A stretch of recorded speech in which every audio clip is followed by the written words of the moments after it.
voilà pour notre rendez-vous habituel. Bonjour et bienvenue. Aujourd'hui, les mamans sont à l'honneur dans Bien-être. On vous propose des astuces pour soigner les masques de grossesse. Et si vous rêvez être reconnu par la grande chancellerie, restez câblés pour connaître les conditions à remplir. Et c'est jeudi et comme d'habitude, on plante le décor avec notre référence.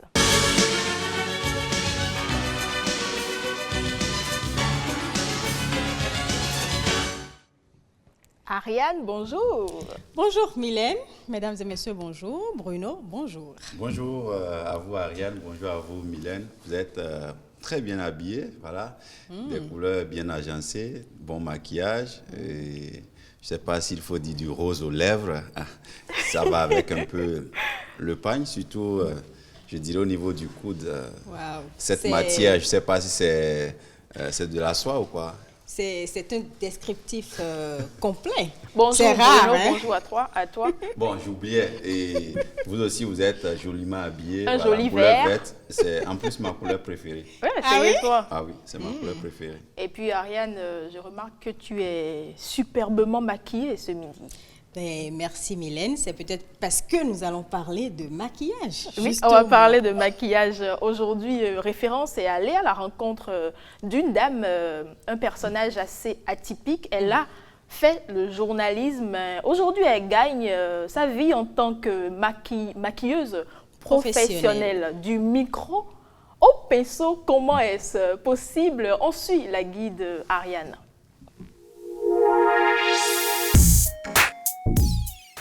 Je suis Tofu Liliane, j'ai une licence en journalisme audiovisuel. J'ai aussi étudié le droit sur le campus.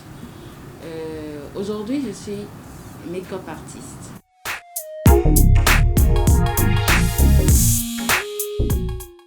Ça s'est passé déjà très tôt parce que déjà petite, j'aimais déjà piquer les maquillages de ma mère et les passer en cachette. Voilà. Donc après le bac, j'ai voulu aller vers ce côté. Dans le temps, il y avait pas, c'était pas aussi développé ici. Donc il fallait que je voyage pour pouvoir accomplir mon rêve. Avec mon niveau, mes parents ont décidé que je poursuive voilà, les études normalement. Parce qu'ils se disaient que dans le temps, c'était pas un métier. Donc après ça, j'ai fini, j'ai eu mes diplômes et tout. Mais ça m'a rattrapée. Donc le déclic est venu un jour où moi-même j'ai cherché une maquilleuse, ma meilleure amie qui devait prendre sa dot. Et à la fin, la maquilleuse n'avait pas donné le résultat qu'il fallait. Donc une amie à moi m'a dit là, simplement, si c'était toi qui l'avais maquillée, ça allait plus donner. Et le déclic est venu quand ma mère aussi, elle a dit, si j'avais écouté ce que tu m'avais dit dans le temps, j'allais t'envoyer faire tes études, faire ces études-là et revenir maintenant au lieu que tu aies perdu toutes ces années.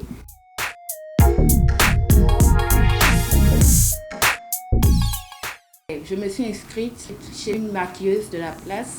J'ai fait une formation d'1 mois. Après 1 mois, il a fallu que je m'exerce, que je travaille, que je m'acharne. Parce que c'est un métier, quand tu n'as pas la passion, tu vas rester au même niveau en fait. C'est la passion, c'est la recherche tous les jours. C'est un travail acharné au fait. Tout le monde pense que c'est facile, mais ce n'est pas facile. Il y a beaucoup de paramètres que beaucoup de personnes ne maîtrisent.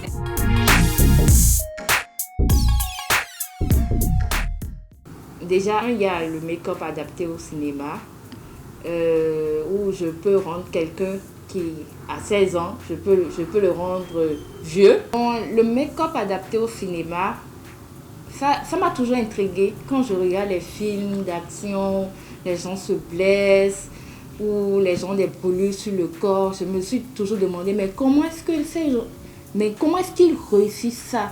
C'est un truc qui m'a intriguée. Je n'ai pas reçu une formation spécifique dedans.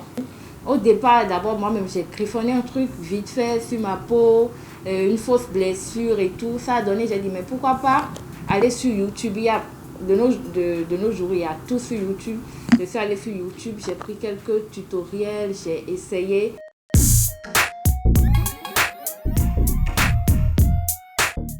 Ce n'est pas facile d'entreprendre, pas du tout, parce que déjà, le terrain est concurrentiel. Il y a tellement de personnes qui font les mêmes choses. C'est difficile au fait. Il faut vraiment beaucoup de patience. Il faut te dire que tu as un objectif donné. La patience. Persévérer. Et déjà, avoir beaucoup de l'endurance. Ne jamais se décourager. Il y a tellement de make-up artistes actuellement au Bénin qu'il y en a qui ont ça dans le sang, mais il y a des gens qui leur disent, il y a tellement de make-up artistes, pourquoi tu veux le faire et tout. Ne jamais écouter les autres. Croire en ses rêves et foncer au fait. Oui, il faut croire en ses rêves, croire en ses passions et foncer simplement. Le reste viendra, c'est l'essentiel, Ariane. Et c'est ce que Liliane Tosso a fait. Depuis 4 ans, elle est dans ce domaine. Elle a commencé petit à petit. C'est vrai qu'au départ, vous l'avez entendu, ça n'a pas été facile parce qu'au départ, ses parents ne voulaient pas forcément qu'elle se spécialise dans ce domaine parce qu'on estime peut-être que c'était pas un domaine, enfin un métier en tant que tel. Mais elle a fini ses formations parce qu'elle a fait le droit, elle a fait le journalisme, elle a fini ses formations et puis elle est allée se faire former pour vivre en réalité sa passion. Et elle me l'a expliqué, c'est petit à petit que ça a commencé parce que quand elle a fini sa formation de make-up artiste, elle est passée de maison en maison, elle a maquillé des gens pour se faire de l'argent avant maintenant d'ouvrir aujourd'hui son studio. Voilà. Puisque nous venons de voir, c'est simplement beau. Mais je trouve que la chose la plus difficile, en fait, dans ce cas de figure, c'est le revirement. Lorsque vous avez dépensé assez d'argent pour étudier le droit, pour étudier le journalisme, et qu'après, vous découvrez un autre talent dans lequel vous pouvez gagner votre vie. Mais au départ, vous n'êtes pas forcément sûr et que vous devez abandonner de nobles études, si je peux le dire ainsi, avec peut-être un métier qui était peut-être perçu par la société comme plus noble pour embrasser un autre qui est considéré par la société. Ce n'est pas le cas, mais je dis bien considéré par la société comme moins noble pour venir faire du maquillage. Donc, il faut vraiment être décidé, il faut vraiment être décisif. Donc, elle l'a été, elle l'a fait et aujourd'hui, voilà, ça a donné ce que ça donne. Mais je trouve que dans son cas, elle pourrait quand même se rapprocher de ce métier qu'elle a aimé à un moment donné, qui est le journalisme, parce que dans le monde des médias, on a toujours besoin des maquilleuses. Surtout qu'elle fait du maquillage adapté au cinéma. Donc, elle peut rester quand même dans l'audiovisuel. Et Ariane, élargir son horizon, revenir dans l'audiovisuel, qui est quand même un monde qu'elle a aimé à un moment donné. Oui, je suis d'accord. Et comme elle me l'a aussi expliqué, c'est qu'aujourd'hui, parce que vous savez, la formation en journalisme aujourd'hui, quand on apprend du journalisme, on a la possibilité de faire du montage, etc. Aujourd'hui, tout ce que nous avons peut-être appris ou tout ce qu'elle a appris à l'école, elle met tout ça en pratique pour pouvoir monter ses photos. Quand par exemple des gens se font maquiller, font des photos, des vidéos, elle les monte elle-même. Voilà, donc quelque part, voilà, ça contribue comme quand sa même. formation de base n'aura pas été une Et perte. Ariane, Voilà. est-ce qu'elle arrive à vraiment vivre de sa passion? Est-ce qu'elle a assez de clients? En tout cas, pour ce que j'ai vu, elle a beaucoup de clients, des gens bien ciblés, des gens qui la connaissent, qui font sa promotion et tout. Donc, je peux vous rassurer que ça lui permet quand même de gagner sa vie aujourd'hui. Et le coach Jérémy Pastel, ce midi, nous parle des finances. Ben oui, comment optimiser ses finances? Regardez.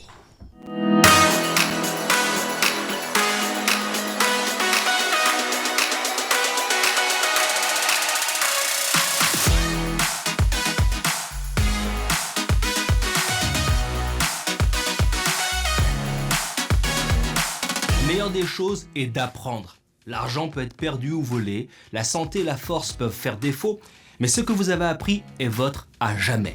C'est Louis Lamour qui a dit ça. Salut à tous, c'est Jérémy Pastel et j'espère que ça roule pour toi. Aujourd'hui, on parle d'argent. La tragédie, c'est que la plupart des systèmes scolaires n'enseignent pas la bonne gestion financière. Dans la vraie vie, si tu n'as pas un proche qui t'enseigne la bonne gestion, tu devras apprendre par toi-même. Et souvent, apprendre par soi-même implique qu'on risque de faire des erreurs parfois catastrophiques. ce qui est indispensable, c'est de posséder les meilleures habitudes financières pour atteindre son but rapidement et donc faire le maximum de choses en un minimum de temps. Alors voici les 5 règles de base pour une bonne gestion financière. 1. Comprendre combien tu gagnes. En bref, combien tu gardes et combien tu dois payer en impôts. Et cela, quel que soit le revenu, salaire, dividende ou autre, c'est important pour établir un bon budget mensuel, voire hebdomadaire. 2. Il faut bien maîtriser les dépenses et apprendre à ne pas emprunter pour rien. Une étude américaine nous apprend que près d'une personne sur 3 aurait des prélèvements autorisés sur leur compte bancaire dont ils n'auraient aucune idée. C'est du gaspillage. Tu dois donc savoir quelles sont les charges fixes et les dépenses variables de ton entreprise ou de ton foyer, peu importe. En bref, tu dois savoir ce qui sort de ta poche et cela pratiquement au centime près. Et pourquoi ? À cause de la règle numéro 3. Tu dois faire la balance de ce qui rentre et de ce qui sort. Donc faire la différence entre ce que tu dépenses et ce que tu gagnes, avec un objectif simple, garder le maximum d'argent et éviter d'en perdre. Même si tu gagnes beaucoup d'argent, si tes dépenses sont supérieures à tes revenus, tu es dans le rouge, tu es déficitaire, ça cartonne pas. 4. Tu dois avoir une discipline pour éviter les pressions inutiles. Mettre l'équivalent de 3 mois de dépenses de côté de fonds d'urgence, 6 mois c'est mieux, 1 an ça cartonne. N'oublie pas aussi de commencer à épargner. 5. Tu dois apprendre à calculer ta valeur nette. C'est le calcul de tes dettes moins la valeur de ce que tu possèdes. Si le résultat est positif, là tu commences à peser. Donc tu peux investir les surplus dans ton entreprise, dans ton foyer, en investissant dans l'immobilier ou sur les marchés financiers. Alors c'est fini pour aujourd'hui. Je t'en dis plus sur les réseaux sociaux, Facebook, Instagram, LinkedIn, etc.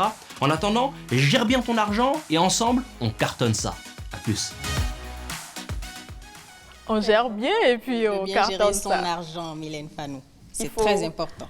Il faut savoir combien on a à la fin du mois, combien il faut dépenser, combien nous coûtent Il faut économiser les impôts et et tout. tout. Oui. Bruno, Ouais, c'est surtout ce troisième point qui est pour moi le plus important. Économiser? Il a parlé de balance entre vos entrées et vos sorties. Donc si vous n'êtes pas conscient de vos entrées, c'est combien et planifier selon cela et que vos sorties dépassent vos entrées, il a dit vous allez rentrer dans le rouge. Beaucoup de gens parfois veulent vivre au-delà de leurs moyens, au-delà de leurs entrées. Donc vous ne pouvez pas optimiser vos finances de cette manière-là. C'est impossible de vivre au-dessus de ces moyens et d'avoir des économies.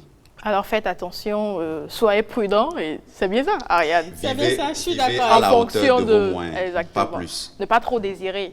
C'est bien ça, ne pas avoir trop d'envie, ne pas vouloir suivre Bruno parce Oui. que Bruno Surtout peut-être que a les plus femmes que moi. comprennent quand le mari a un certain revenu, qu'elles comprennent pour demander des choses à la hauteur des Bruno, revenus c'est quoi du ce mari, sujet? ne pas exagérer. Ça, Ariane. c'est un autre sujet bien traité. Sérieusement, Non, on parle d'optimiser les finances. Ça vaut autant pour le couple, pour un homme, pour une femme, etc.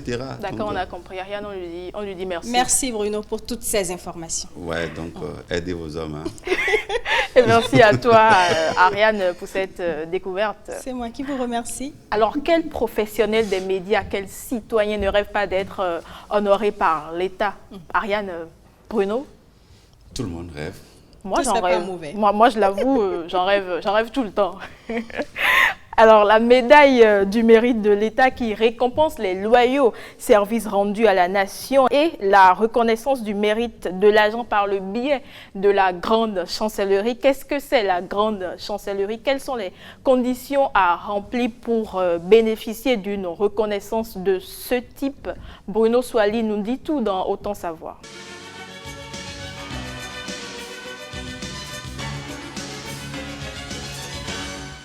La grande chancellerie de l'Ordre national du Bénin est née de la volonté de distinguer et de récompenser le mérite personnel et les services rendus à la nation par un citoyen ou un étranger à la nation béninoise. Au Bénin, le premier ordre connut la médaille de l'Étoile Noire, instituée par le roi Tofa Ier le 1er décembre 1989 pour récompenser les citoyens du royaume de Porto-Novo et les étrangers dont il a pu apprécier le dévouement et les services rendus. L'institution est chargée de l'admission de l'Ordre national du Bénin, de l'Ordre du mérite du Bénin, de l'Ordre du mérite social et enfin de l'Ordre du mérite agricole. Placée sous l'autorité du président de la République, la grande chancellerie de l'Ordre national du Bénin est une institution d'État de récompense nationale qui reconnaît les services éminents rendus soit à titre civil, soit sous les armes du Bénin. Il s'agit de la plus grande distinction honorifique, la plus élevée instaurée pour honorer ou récompenser des actes remarquables ou exceptionnels que se distinguent de ceux ordinaires de la vie courante. Animé par le cabinet de la Grande Chancelière et un secrétariat administratif, la Grande Chancellerie de l'Ordre national du Bénin est très active grâce à un organe de décision dénommé Conseil de l'Ordre. Les structures de la Grande Chancellerie de l'Ordre national du Bénin sont le Conseil de l'Ordre, le cabinet du Grand Chancelier et le secrétariat administratif. Le Conseil de l'Ordre comprend le Grand Chancelier président, le Vice-Grand Chancelier vice-président et 6 autres membres. Le cabinet du Grand Chancelier est composé de l'attaché de cabinet, l'attaché de presse et le secrétaire particulier. Quant au secrétariat administratif, il comprend le service technique, le service administratif et financier, et enfin le service de la coopération militaire. Les personnalités habilitées à faire des propositions de candidature sont le président de la République, le président de l'Assemblée nationale, le président de la Cour constitutionnelle, le président de la Cour suprême, le président de la Haute Autorité de l'audiovisuel et de la communication, le président de la Cour de justice et le président du Conseil économique et social. Bruno, tout sur la Grande Chancellerie. Oui, tout sur la Grande Chancellerie, il fallait quand même une institution du genre pour pouvoir reconnaître aux gens leur mérite, parce qu'il y a des gens qui, dans une nation, se donnent vraiment au travail, qui aident à bâtir la nation d'une manière un peu particulière. Donc voilà, il faut reconnaître leur mérite, et voilà, c'est bien d'avoir une institution dans un pays qui se charge de décorer les gens, et même quand vous êtes, peut-être vous n'êtes plus en vie, c'est possible qu'on vous reconnaisse vos mérites à titre posthume. Et qui peut être reconnu dans l'ordre national? Alors, pour être reconnu dans l'ordre national, il faut dire qu'il y a 3 catégories d'abord, parce que tout le monde à la base est accessible à l'ordre national. Vous pouvez l'être à titre civil. Alors donc les citoyens sont distingués à ce niveau-là selon leurs activités publiques ou professionnelles, culturelles, agricoles, commerciales, industrielles ou économiques. Voilà, les personnes sont aussi celles-là qui ont, je dirais, libéralement exécuté des œuvres d'intérêt public fondées ou entretenues des institutions de bienfaisance. Donc, ça, c'est au niveau civil. Maintenant, il y a la décoration à titre militaire. Vous pouvez rentrer dans l'ordre national à titre militaire. Ça concerne là les agents des forces armées du Bénin qui ont accompli au minimum 12 ans de service, c'est important, dans des conditions particulières, particulièrement remarquables de discipline, d'honneur et de fidélité. Donc, voilà, c'est important puisqu'on parle de l'armée. Si, par exemple, vous avez participé à des opérations de maintien de paix, etc., tout ça, et que vous l'avez remarquablement fait, parce qu'à un moment donné, c'est ce qui a élevé, je dirais, le regard de notre armée à l'extérieur dans les opérations de maintien de paix. L'armée béninoise était bien illustrée, et donc ça nous a valu des honneurs même à l'international. Maintenant, il y a aussi, vous pouvez rentrer dans l'ordre national à titre civil et militaire à la fois. Donc là, c'est exceptionnellement et sans condition d'ancienneté à toute personne civile ou tout agent des forces armées béninoises citées pour actes remarquables de courage et de dévouement. Donc, voilà les 3 catégories. Donc, mais à la base, voilà, il faut être béninois et tout ça. Il y a aussi des pièces à fournir, par exemple, votre casier judiciaire. On doit se rassurer que vous n'êtes pas un repris de justice récemment. Vous n'avez pas aussi affaire avec la justice. Vous n'avez pas un dossier en instance. On ne peut pas récompenser quelqu'un qui a un dossier devant la justice. Alors, et ils prennent combien par an? Oui, par an, il faut dire que la Grande Chancellerie de l'Ordre national du Bénin ne peut excéder 50 chevaliers, parce qu'il y a différents grades. Il y a les chevaliers, il y a les officiers, il y a les commandeurs, il y a les grands croix. Donc, il y a maximum 50 chevaliers par an, maximum 30 officiers, maximum 20 commandeurs, maximum 6 grands officiers et maximum 2 grandes croix. Voilà un peu... Tu as des exemples à l'RTB, parce que je sais déjà que Raymond, lui, il en rêve. Donc, dis-lui si c'est possible. Les professionnels des médias sont aussi récompensés. Non, c'est possible. Donc, il y a des exemples à suivre à l'ORTB, des gens qui ont été reçus dans l'ordre de mérite national. Nous pensons à Annick Ballet, la chef programme, qui, à un moment donné, ses loyaux services à la nation en tant que journaliste ont été reconnus. Il y a également le grand réalisateur Apollinaire Seyissou, Soso. La liste est longue, nous allons nous arrêter là, mais il y a pas mal de gens à l'ORTB, dans les médias et dans toutes les autres, dans tous les autres corps de métier. Ariane, tu as pris note, je suppose. J'ai pris note. Et peut-être qu'un jour, je serai aussi décorée. Ah oui, c'est pour bientôt. Oui, vous le serez. Donc, continuez juste sur cette lancée. Vous aussi, continuez. Et voilà, Rebecca, continuez de tester pour nous. Peut-être qu'en ce moment, je serai le grand chancelier. On ne sait jamais. Bruno, mais ça sera, tu vises loin. Oui, ça sera sans affaire. Hein. Donc, si vous ne méritez pas, je ne vous reconnais Ariane, tu cèdes ta place à Rebecca. Qu'on accueille. Elle s'impatientait, cette Rebecca. Rebecca qu'on accueille dans Innovation.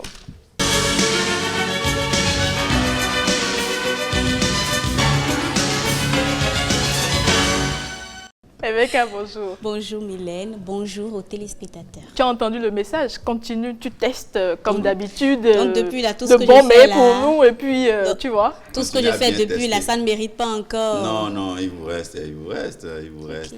Il faut prouver sur des années la fidélité, la loyauté, l'engagement. Donc on vous attend encore sur plusieurs autres années. Alors Rebecca, nous sommes tous tête baissée, enfants et adultes. Le téléphone est devenu notre doudou. Bruno le sait bien, il est tout le temps avec son téléphone. On ne s'en sépare presque jamais alors qu'il y a des risques qu'on encourt, Rebecca. Tout à fait. Bonjour à nouveau aux téléspectateurs. Aujourd'hui, on s'intéresse à ces virus qui s'invitent sur nos différents périphériques, comment les détecter et surtout, comment savoir s'en débarrasser aussi. Je vous invite à suivre cet élément. Le logiciel malveillant, c'est en quelque sorte une application qui s'installe sur votre périphérique, sur votre téléphone, sur votre ordinateur, mais qui vole vos informations à votre insu. Pour avoir des solutions malveillantes sur le téléphone, ce n'est pas forcément fait sciemment. Ça dépend de vos différentes activités sur le net. Lorsque vous téléchargez des images, lorsque vous téléchargez des fichiers, la plupart des fichiers ou bien lorsque vous visitez certains sites web, ces logiciels malveillants sont en réalité embarqués dans ces fichiers. Ce qui fait que dès que vous naviguez sur ces sites, vous téléchargez, même malgré vos précautions, vous téléchargez ces applications sur votre téléphone. Des fois même ça vient en tant que publicité. Donc une publicité malveillante, vous cliquez dessus, vous ouvrez et le logiciel malveillant se télécharge en arrière-plan. Ce qui fait que vous ne le sentez même pas. Du coup, il est là silencieusement, il vole vos informations à votre insu.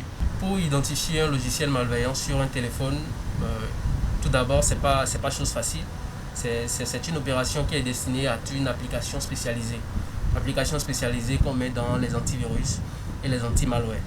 Alors, les anti-malware, ce sont juste ces applications-là qui sont destinées à nettoyer le téléphone, votre appareil, de tout ce qui est logiciel malveillant. Donc, parmi ces logiciels, vous pouvez avoir, la plupart sont disponibles, comme le cas de Malwarebit, qui est quand même très efficace, qui est très coté, qui est recommandé par beaucoup d'agences de sécurité. Donc à part Malwarebit, il y a Avast, il y a également Norton. Ce sont quand même des solutions antivirus, des solutions anti-malware qu'on pourrait recommander. Parce qu'il ne faut pas recommander quelque chose qui ne serait pas forcément efficace. Donc il y a une pléthore de solutions, mais ce sont les solutions les plus en vogue, les plus efficaces selon les classements. Donc voilà, vous avez entendu Mylène Bruno. Il ne s'agit pas des applications qu'il faut installer sur ces différents périphériques. Il s'agit beaucoup plus des antivirus qu'il faut installer et tout. La plupart du temps, quand on a des antivirus, on croit que c'est juste pour tel ou tel virus, pour détecter tel ou tel virus, mais non. Les antivirus, souvent, c'est toute une gamme qui vous permet de protéger vos différents périphériques. Alors, Mylène, si tu le permets, bien sûr, comme à nos habitudes, on va quand même prodiguer quelques conseils aux téléspectateurs, comment utiliser son portable, comment éviter surtout ces logiciels malveillants sur son portable. Suivez plutôt. Les conseils que nous allons donner sont beaucoup plus d'autres pratiques. On ne va pas déroger à la tradition de remercier l'autorité en charge de la sécurité des systèmes d'information au Bénin, qui est l'ANSSI. L'ANSSI a fait sortir un livre blanc, d'accord, sur l'hygiène numérique. Dans ce livre, on peut citer en quelque sorte, pour les appareils mobiles par exemple, de toujours installer un logiciel antivirus sur son téléphone, d'éviter les opérations douteuses. Lorsque vous êtes sur votre téléphone, si vous recevez un mail par exemple et que vous vous ne maîtrisez pas le fichier qui est mis en pièce jointe, ne pas le télécharger. Évitez les sites, je dirais, en griffe non recommandés. Parce qu'il y a des sites, on cherche parfois du contenu illicite, on va sur les sites, on les télécharge et tout. Ce sont des comportements à ne pas adopter. Il y a une liste exhaustive de comportements à adopter que l'ANSSI a mis dans le guide. Le guide, notamment à la page 9, où vous pourrez voir toutes les recommandations de l'ANSSI sur l'hygiène numérique sur le téléphone. Les règles d'hygiène numérique, comme on le dit, il faut toujours installer une solution antivirus sur son téléphone. Il faut éviter d'aller sur les sites douteux, éviter de faire des opérations douteuses, éviter tout ce qui peut nuire en réalité à votre identité numérique. Parce que lorsque ces logiciels malveillants s'installent sur vos différents périphériques, c'est d'abord et tout d'abord pour voler vos informations, ensuite profiter de votre appareil ou device pour pouvoir effectuer d'autres opérations malveillantes en quelque sorte. Je précise, Mylène, que en fait, la plupart du temps, on croit que les antivirus, c'est seulement pour les ordinateurs, les PC, les portatifs. Mais non, vos téléphones portables aussi ont besoin d'antivirus. Vous pouvez donc télécharger le livre blanc, il en parlait tout à l'heure, pour en savoir un peu plus sur comment gérer vos périphériques, comment éviter de se faire pirater et surtout, comment éviter d'avoir ces logiciels malveillants sur nos téléphones. Je précise que le téléchargement du livre est gratuit sur le site www.gouv.gouv.bj/actualité/654/ Merci une fois encore à l'association béninoise pour la cybersécurité et la promotion du numérique. Je remercie également l'ANSSI qui est l'Agence nationale de la sécurité des systèmes d'information. Il nous accompagne dans cette rubrique. Il nous aide quand même à avoir davantage d'informations et aussi les personnes ressources. Nous le remercions tous ensemble. En fait, il voulait aussi le remercier. Donc, de services qui sont pas malveillants vis-à-vis de l'émission. Bruno, tu le savais des logiciels, des antivirus pour ton téléphone. Tu savais que tu avais la possibilité de télécharger ce type d'antivirus sur ton téléphone. Je savais, c'est vrai que je n'en connaissais pas un en particulier, mais je savais qu'il y a des antivirus du genre, mais surtout l'affaire des logiciels malveillants. Bon, ça nous arrive tous où à des mois donnés, vous retrouvez des images sur votre écran un peu malsaines et vous vous rendez compte que vous avez fait une manipulation. Vous avez accepté quelque chose qu'il ne fallait pas. Voilà. Mais généralement, tu sais, c'est Bruno, quand le téléphone déconne comme ça, il dépose simplement et puis il prend un autre téléphone. Ah oui, c'est quand même Bruno. Ah bon, c'est ce que je fais. Alors, je pense qu'il faut simplement être vigilant. Vigilant, oui, avec ces périphériques. Il ne faut pas cliquer sur n'importe quoi quand on vous envoie des liens.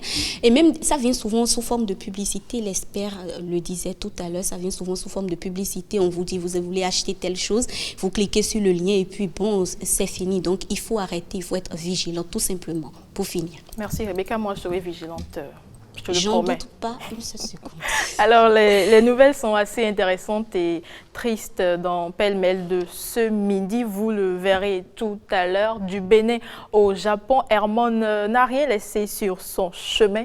Des vraies informations, de crédibles informations, des informations pas malveillantes dans Pêle-mêle avec Hermon Abenga.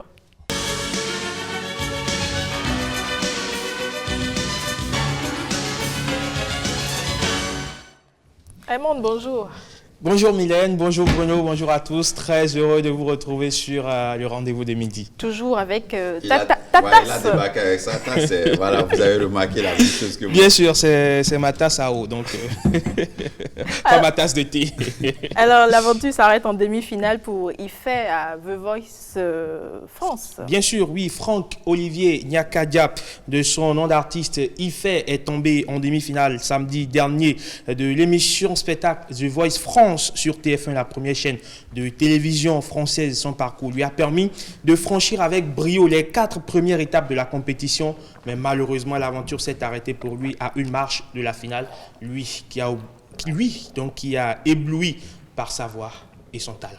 Et tu nous parles du premier défilé de mode virtuel.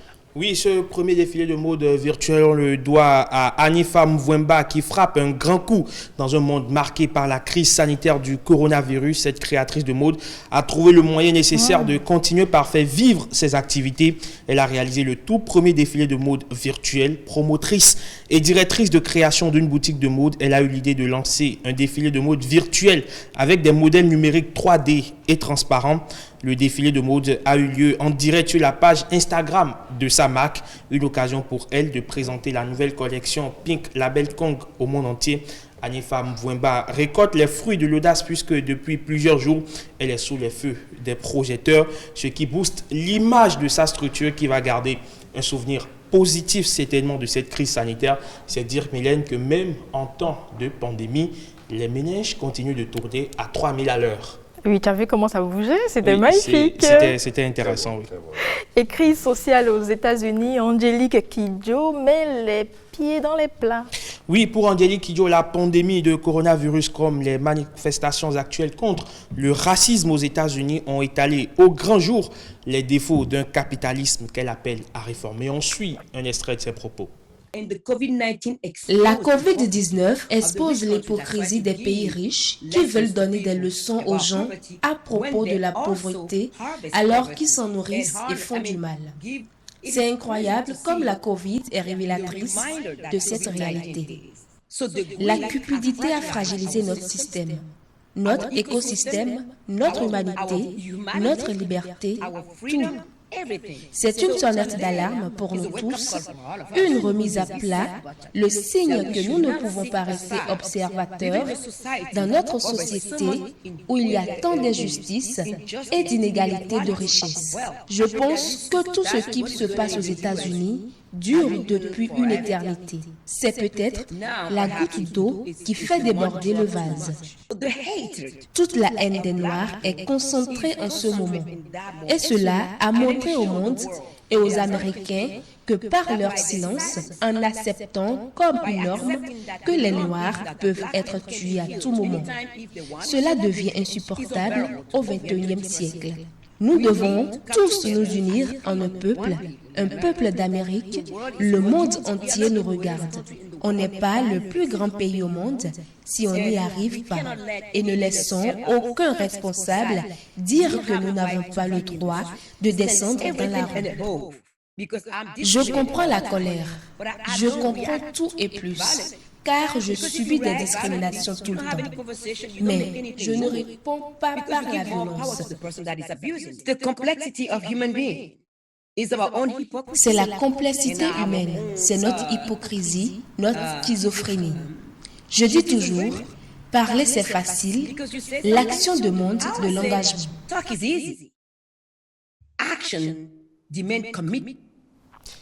Bono, le racisme d'ailleurs qui ne fait absolument pas du tout sourire. Le racisme aux États-Unis n'a absolument rien de nouveau. C'était plutôt la dernière fois ce qui a fait déborder le vase, la goutte d'eau. Oui, elle l'a dit, je crois que voilà, c'est pas nouveau. On l'a dit la semaine passée ici. C'est un phénomène qu'on connaît depuis plusieurs années, mais après, à un moment donné, voilà, ça peut saouler, ça peut amener des gens à se révolter pour de bon. C'est ce qui arrive actuellement aux États-Unis. Mais elle a dit quelque chose de très important. Lorsqu'on est une grande nation, c'est aussi la capacité à fédérer les gens de différentes couches sociales, de différentes races, de différentes peaux, de différentes couleurs. C'est aussi ça, être une grande nation. Une grande nation, ce n'est pas seulement votre puissance militaire, ce n'est pas seulement votre puissance économique, ce n'est pas seulement votre puissance politique ou votre, votre hégémonie sur le reste des nations, mais c'est votre capacité aussi à fédérer tout le monde, à mettre à l'aise tout le monde, à ce que tout le monde se sente comme chez soi, chez vous. Donc voilà un peu. Donc, je crois que ce genre de voix qui s'élève, c'est bon. Si on peut passer à d'autres initiatives comme des concerts, etc., pour véritablement essayer de ramener la paix aux États-Unis, ça ne sera pas mal. Parce qu'il y a des gens qui manifestent aujourd'hui, mais qui attendent peut-être d'être apaisés par un certain artiste, un certain, je ne sais pas... Pour pouvoir se retrouver. Une figure emblématique, c'est important parce que ces manifestations ont déjà gagné beaucoup de pays. Oui. En l'occurrence, en Amérique du Sud, ces manifestations ont gagné le Brésil. Même en Europe, la France, où on est exige justice pour non seulement George Floyd, mais également Adama Traoré. On appelle même aux États-Unis à une réforme de la police. Mais il y a un aspect que Angélique Kidjo a souligné dans ses propos tout à l'heure, moi, qui m'a véritablement marqué, c'est qu'elle estime que la pandémie de coronavirus aujourd'hui met à nu, on va dire, le capitalisme ambiant dans le monde. C'est-à-dire qu'on a remarqué que les pays, malgré le fait qu'ils sont tout puissants, qu'ils sont forts, se sont pliés devant une simple pandémie, simple parce que c'est une pandémie. Mais ce que je veux dire par là, c'est qu'on voit maintenant la faiblesse humaine lorsqu'il s'agit de certaines situations.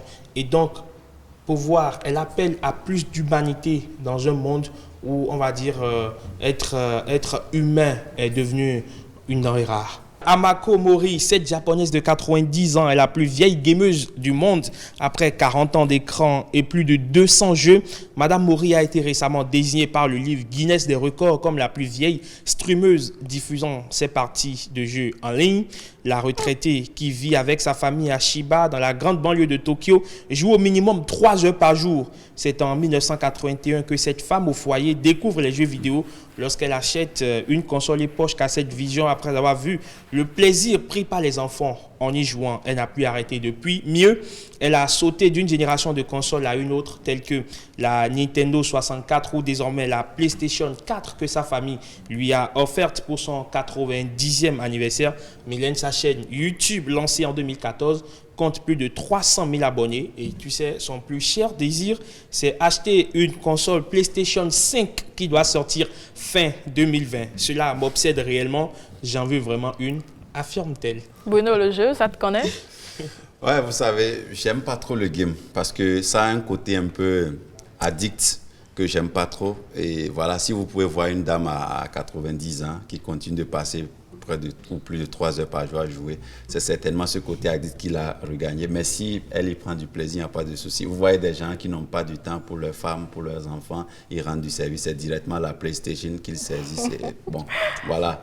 Et il n'y a pas que le téléphone, hein. Le game aussi, ça crée la distance sociale à sa manière. Elle montre quelques infos funestes pour finir. Oui, quelques informations funestes pour mettre un terme à notre rubrique du jour. Le décès du tromboniste de l'orchestre 10 volts, oui, Jackie s'en est allé. Malheureusement, on va dire paix à son âme, paix à l'âme du disparu, donc le tromboniste de l'orchestre 10 volts. Et de l'autre côté, Loïc Martin, grand jazziste béninois, est également décédé. Il est un grand promoteur culturel justement du festival So Watch qui fait la promotion donc des jeunes artistes qui veulent emboîter ses pas donc en faisant du jazz. Pour ceux qui ne le connaissent pas, Loïc Martin sur scène, ça donne ceci.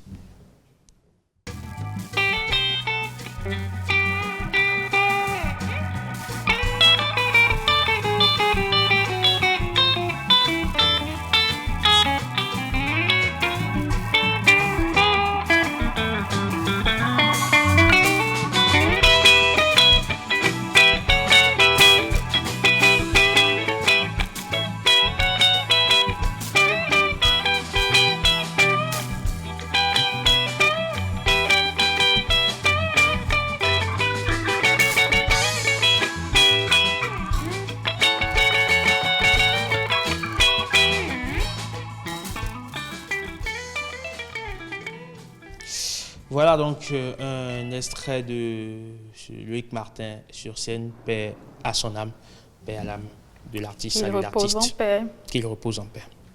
Merci, Emma. Tout le plaisir était pour moi. Alors nous avons, tu l'as certainement aussi fait, célébrer nos mères le week-end écoulé. Aujourd'hui, nous pensons au futur. Maman, vous le savez, lors de la grossesse, le corps connaît des modifications et notre cher ami le soleil n'est pas un véritable ami des femmes enceintes. On vous explique tout aujourd'hui sur ces petites taches noires, le teint blême, la perte d'éclat, bref, le masque de grossesse. C'est dans Bien-être avec Marcel Betoro.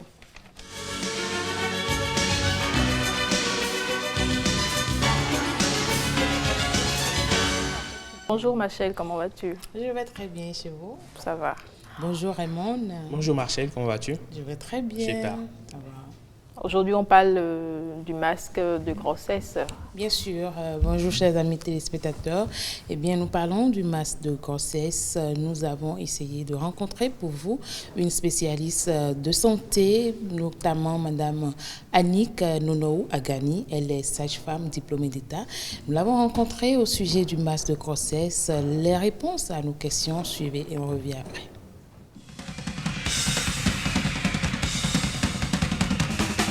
Le masque de grossesse survient entre le 4e et le 6e mois de grossesse.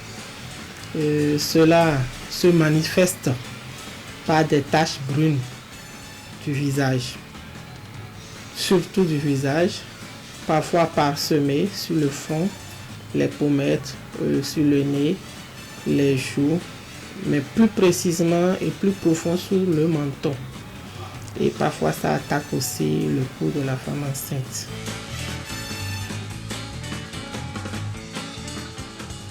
Oui, les masques de grossesse sont dus fondamentalement à deux causes.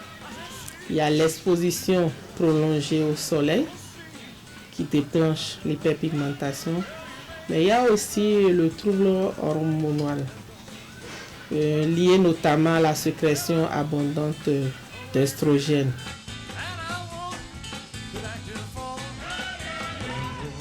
Vous savez qu'au Bénin, la température est quand même chaude. Nous sommes en Afrique, c'est souvent ensoleillé et il y a de grandes distances. Donc les femmes sont souvent en train de vaquer à leurs occupations. Étant enceintes, elles ne peuvent pas rester tranquilles. Nous sommes un pays en voie de développement.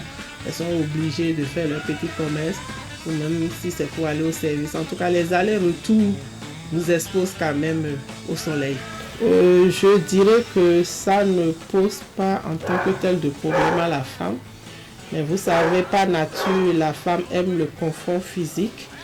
Donc, quand elle se regarde dans son miroir, elle trouve qu'elle n'est plus jolie comme auparavant, qu'il y a quand même des taches brunes, désagréables et qui l'indisposent un peu. Sinon, je dirais que sur le plan sanitaire, il n'y a pas grand souci.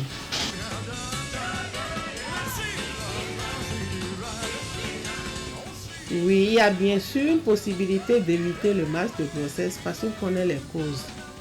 On connaît les causes et on peut agir sur tout au moins la première cause. Quand on sait que c'est l'exposition prolongée au soleil qui entraîne le masque de grossesse, c'est que la femme enceinte fournira l'effort d'éviter de s'exposer au soleil. Elle ne va pas rester en chambre pendant les 9 mois de grossesse. Si elle devrait sortir et qu'il y avait assez de soleil, et les gens proposent à ce qu'on mette le chapeau en paille. Vous savez, quand nous regardons les films, il y a des chapeaux que les blancs mettent souvent, qui sont très larges, comme les chapeaux des vendeuses de Adoyo entre griffes. Donc il a été démontré que ce type de chapeau permet quand même de prévenir le masque de grossesse.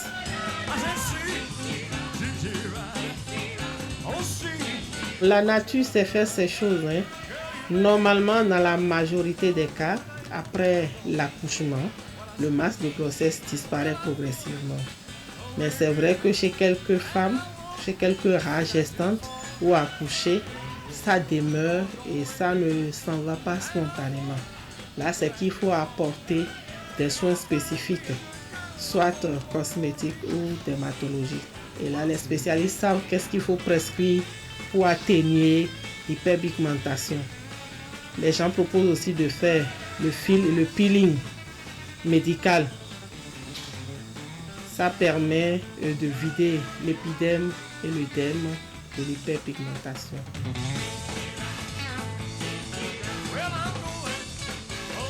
Non, la littérature médicale est restée muette sur ça et je pense que s'il y avait de répercussions, les gens allaient mettre l'accent. Dans toute la littérature, on n'a pas montré une relation entre le masque du visage et puis un impact sur le fœtus.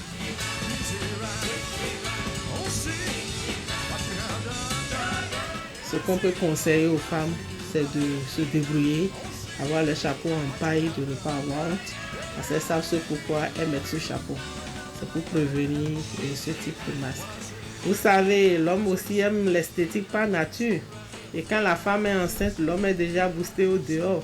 Et quand la femme constate maintenant qu'elle a des taches brunes au visage, elle se dira que ce serait désagréable pour le mari. Et si jamais le mari, même en causant avec sa femme, arrive à dire « Mais pourquoi ton visage est comme ça ?» En fond, souvent, elle est à gobiloter. Nous coûtons même gobi. Bon, je parle le vernaculaire, ceux qui comprennent font comprendre. Mais si je dois traduire en français, c'est pour dire un peu que tu es devenu plus sale au visage là. Il semble que quand tu te laves, tu frottes pas bien le visage. Là, ça va agir psychologiquement sur la femme parce qu'elle se sent déjà gênée. Et si son partenaire qui doit la soutenir, ainsi de suite, elle ne sera pas à l'aise. Donc, même si les femmes ont des masques de visage, il ne revient pas à l'époux d'enfoncer le clou en disant qu'elles ne sont pas agréables. C'est mieux de dire à la femme, ah, malgré ton masque, mais tu parais jolie, hein? La grossesse t'a embellie, et puis etc. Psychologiquement, elle sera renforcée. Merci beaucoup à Mme Annick Nono-Ouagani pour toutes ces informations partagées. Et il faut rappeler, il faut noter surtout que le masque de grossesse n'est pas une maladie. Ce sont des tâches qui apparaissent pendant votre période de gestation. Et il faut que les hommes comprennent que vous devez aussi accompagner les femmes. Il ne faut pas rester là-bas et dire que vous avez perdu votre éclat, votre beauté, votre élégance, oubliant qu'elle a connu ou bien elle est en train de connaître des déformations ou des malformations dues à la sécrétion. Des transformations, voilà, merci, des transformations dues à la sécrétion de certaines... changement hormonal. Oui, c'est ça, donc il faut... Amand, tu as pris note, tu as compris, j'espère. Ça, je l'ai compris depuis. Vous avez compris quoi? Qu'il ne faut pas le mettre, il ne faut pas déranger il faut pas la quitter femme. sa femme quand elle est enceinte. Quand elle est enceinte, faut pas vous avez compris qu'il faut accompagner. De toute façon, ça ne risque pas d'arriver. D'accord. Mélène, je pense qu'on a tout eu dans l'élément avec Mme Annick Nono. On va demander aux femmes de ne pas être du tout stressées quand elles sont enceintes et quand elles portent leur masque de grossesse. Merci à toi. Oui, merci. Et chères futures mamans, prenez surtout soin de vous parce que c'est avant tout vous, après tout. On accueille à nouveau Royal Soha Imo.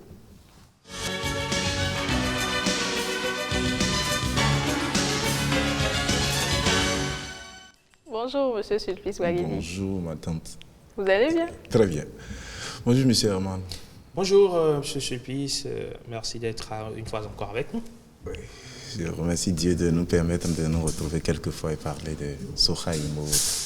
Et aujourd'hui, on parle à nouveau de la promotion qui est en cours. C'est exact. Comme je l'ai dit la dernière fois, vous savez, la fierté des parents, c'est de voir leurs enfants réussir. Et au Bénin, il n'est pas fréquent de voir des parents voir leurs enfants avec des millions dans le compte et s'en fier, dire « bon, mon enfant a réussi, je suis heureux ». La première chose, quand on voit un enfant commencer à gagner, c'est dire prends ta parcelle. Est-ce qu'il est arrivé une fois que votre papa, en vous mettant au monde, ou bien en vous faisant grandir, entre-temps, vous a dit réussir pour m'acheter une parcelle pour que je puisse y vivre pendant que toi tu es en location? Ce n'était jamais arrivé à ce que je sache. Donc, les parents veulent voir leur enfant réussir, faire ce que les autres n'ont pas pu faire. Ouais. Donc, même s'ils l'ont fait, voir l'enfant faire pour lui-même, et puis peut-être revenir leur dire, papa, voici encore autre que je t'en offre. Donc, Soha Imo pense cette fois-ci qu'il faut fêter la fête des pères et des mères en faisant tout pour sortir la fierté des parents à travers ce qu'on a réussi à faire. Donc, s'offrir une parcelle fait partie de l'importance de ce que les parents veulent de nous. Donc, les parcelles sont en promotion? Oui, oui, oui. Avec déjà une réduction de 10 à 20%. Et puis, au-delà de cela, vous avez aussi des cadeaux. Des pagnes, des matériaux de construction, des tonnes de ciment, des parcelles aussi. Et où sont situées ces parcelles? Oui. Vous pouvez en avoir presque partout au Bénin, déjà à Calavi. Quand vous allez à Ruedo, vous avez des parcelles de 1 300 000, 400 000, 500 sur titre foncier. Vous avez à Ruedo à Révier, vous avez à Baou, vous avez à Glo, vous en avez à Zeplac, vous en aurez à Alada, à Boycon, à Zobodomé, Boycon Solochomé, je vais dire, et à Passagan, à Saclo, à Paracourt, à Djougou, à Natitengou. Voilà, nous en avons à Covey, à Abomey. Bon, pratiquement sur toute l'étendue du territoire national. On a essayé à Miserete, à Dangbo. Vous voyez, non? On essaie de satisfaire un peu tout le monde et surtout dans la confiance et la sécurité. Vous nous rappelez la date, la promotion, elle a démarré quand et elle a finit démarré quand? déjà depuis le 15 mai et elle va continuer jusqu'au 15 juillet. 15 juillet. Oui. Donc, nous invitons chaque Béninois, chaque enfant et aussi des parents, parce que nos parents aussi ont des parents. Et s'ils n'ont pas déjà eu leur parcelle, ou si c'est l'occasion pour eux d'offrir des parcelles à leurs parents, je ne sais pas, de le faire aussi avec Sohaimo. Vos contacts? Au 60 22 22 02, les gens peuvent nous contacter par WhatsApp. Et à part le 60 22 22 02, ils peuvent nous appeler directement au 98 03 28 03. Du coup, c'est une opération à chaque Béninois sa parcelle. C'est ça, exactement. Et finalement, qui sera propriétaire, qui sera locataire? Il y aura plus de locataires, il n'y aura que des propriétaires. C'est le rêve de Sulpice Baguidi. Oui, vous savez, on n'aura jamais manqué de personnes qui auront besoin de location. Ça, on n'en manquera jamais. L'argent qui achète une parcelle n'est pas l'argent qui construit. Mais... Ah oui, belle précision. Absolument. Et dites-moi, je veux acheter une parcelle. Qu'est-ce qui, on va dire, me motive à venir vers Royal Sohaimo plutôt que de me tourner vers une autre agence? C'est la confiance et la sécurité dans laquelle nous travaillons. Vous savez, nous avons une équipe jeune, mais surtout expérimentée. Nous avons travaillé longtemps dans l'immobilier. Nous avons essayé de constater les problèmes du foncier au Bénin et notre apport, nous essayons de le présenter au public. Au-delà de cela, vous savez, tout le monde n'a pas les parcelles, tout le monde, pardon, je ne veux pas faire de la concurrence, mais il faut le dire, tous ceux qui disent on a des parcelles n'en ont pas. Donc l'essentiel d'abord, c'est d'être sûr de ce vers qui vous allez. Est-ce qu'ils en ont? Est-ce que c'est sécurisé? Est-ce qu'ils sont capables de vous aider à sécuriser ces parcelles? Parce que les agences, je l'ai dit une fois ici, ne sont pas chargées de sécuriser une parcelle, mais ils peuvent travailler avec ceux qui sont chargés de le faire, qui sont les notaires, les huissiers. Ce que vous faites si bien. Oui. Merci beaucoup. Merci. Merci à vous, Monsieur Sulpice Baguidi. Merci encore une fois, ma tante. Je ne cesserai de le dire. Du temps, on va mettre ça au clair. Ok. On doit tirer ça au clair. Dans les coulisses, après l'émission. Alors, pensez aux papas. Les papas aussi jouent un rôle vraiment important, essentiel, Herman. Absolument. Très important. Merci à vous pour votre aimable attention. On se retrouve demain. Prenez le rendez-vous à la même heure. N'oubliez pas les gestes barrières. N'oubliez pas le lavage des mains à l'eau et au savon. Le gel hydroalcoolique. La distanciation physique, sanitaire. Au masque. Et surtout, les masques. C'est important. Et on se retrouve en pleine forme demain. Ciao, ciao.